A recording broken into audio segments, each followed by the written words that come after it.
Hello, my name is Tom Healy. I'm head of the Ecosystem Accounts Division, which was set up last April by the CSO, and our remit is to develop ecosystem accounts across a range of ecosystem types.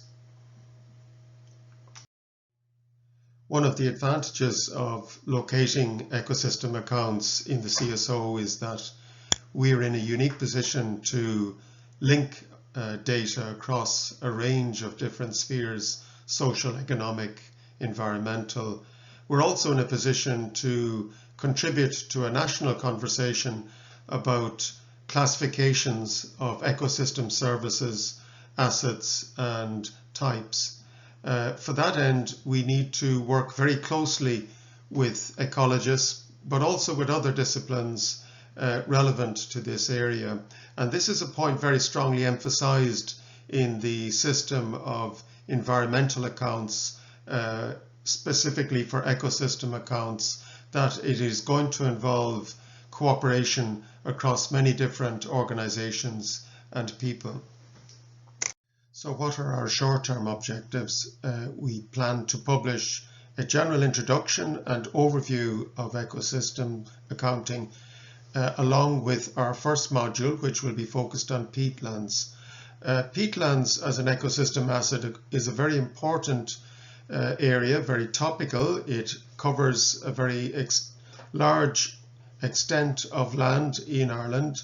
It's also very much in the news as regards the transition to ecologically friendly bogs, the introduction of re-wetting of the bogs, and the potential of peatlands to contribute to carbon capture at a significant level.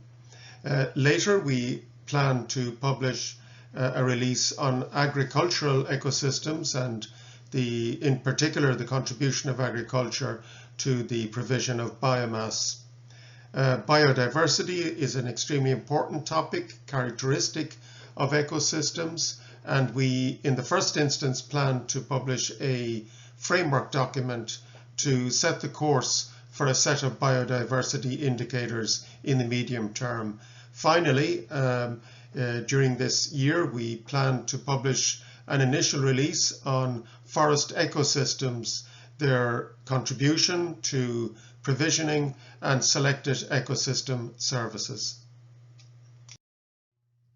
So just to say a word about peatlands, this will be our first thematic module, and here we are working with data from a number of public organizations.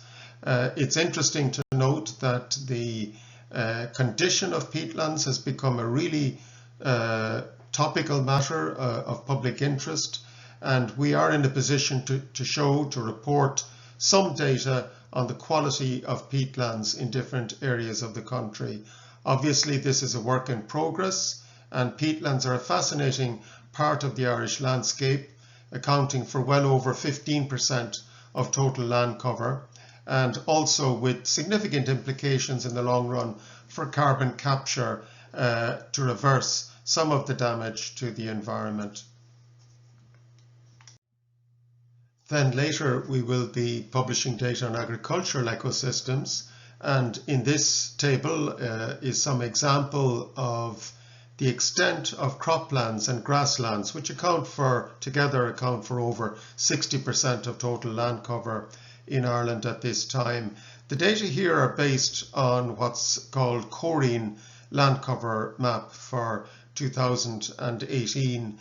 We do look forward to the results of joint work between OSI and the Environmental Protection Agency with a new land cover that will give much greater precision and much greater possibility for mapping different types of ecosystems, and agriculture will be obviously part of that.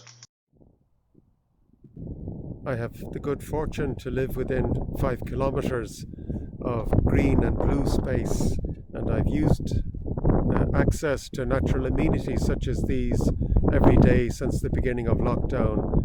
In ecosystem accounts, we are working with our colleagues in the Environment Division to measure the frequency and number of visits to various natural amenities and duration of visit.